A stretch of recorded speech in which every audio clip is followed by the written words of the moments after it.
Cecil sat calmly, his face betraying nothing, but his mind was racing. He knew how Mark might react to what he was about to say. He had seen Mark's fury before, had witnessed his raw strength firsthand. And yet, when Mark remained still, listening rather than lashing out, Cecil found himself caught off guard. He had braced for the worst, half expecting Mark to grab him by the throat in anger. But instead, Mark simply stood there, absorbing the information without a hint of aggression. This unexpected reaction left Cecil momentarily speechless before he collected himself and continued. Cecil explained the latest development. DA Sinclair had made a breakthrough with the reanimin technology. The process had been refined, improved, perfected.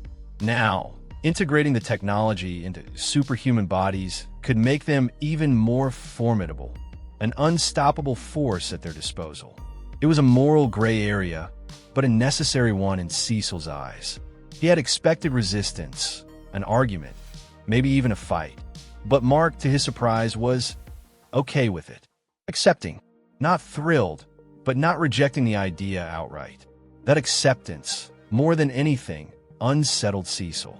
As Mark turned and left, Cecil exhaled a breath he hadn't realized he was holding. Relief mixed with shock.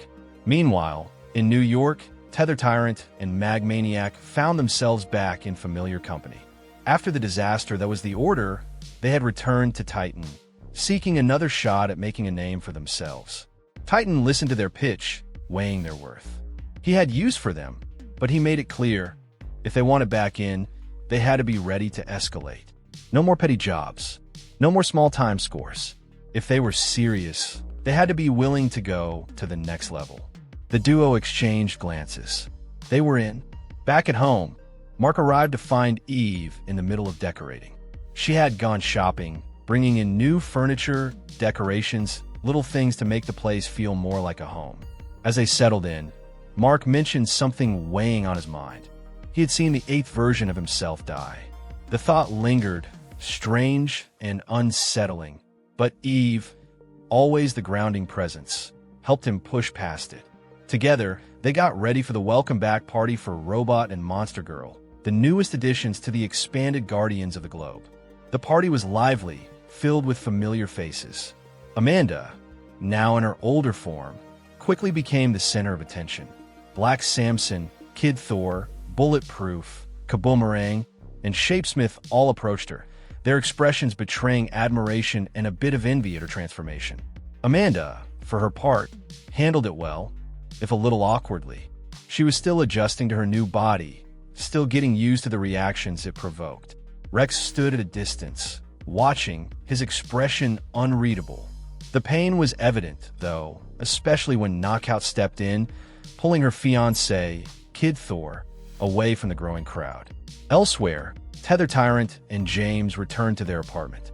Magmaniac had his own agenda, heading out to stake out Machine Head's operations. Tether Tyrant, left alone, removed his living appendage and regarded it with wary eyes. They had been partners for a long time, bound together in ways few could understand.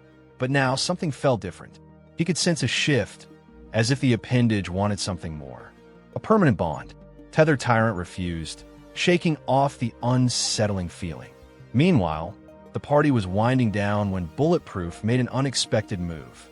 He approached Amanda, attempting to seduce her, subtly prying into her relationship status. She saw through it instantly.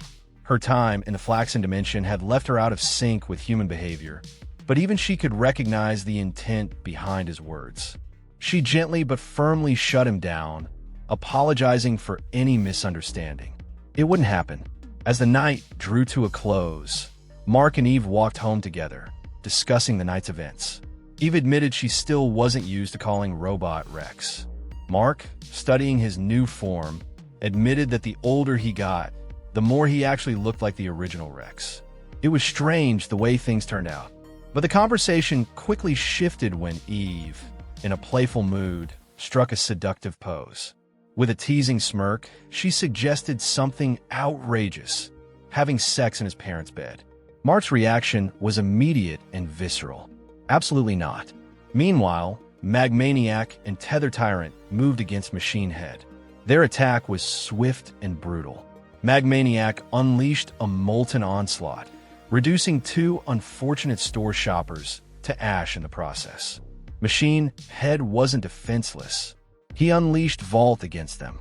Tether Tyrant managed to get a hold of him, but Vault retaliated with a devastating surge of electricity, breaking free and turning his attention to Magmaniac.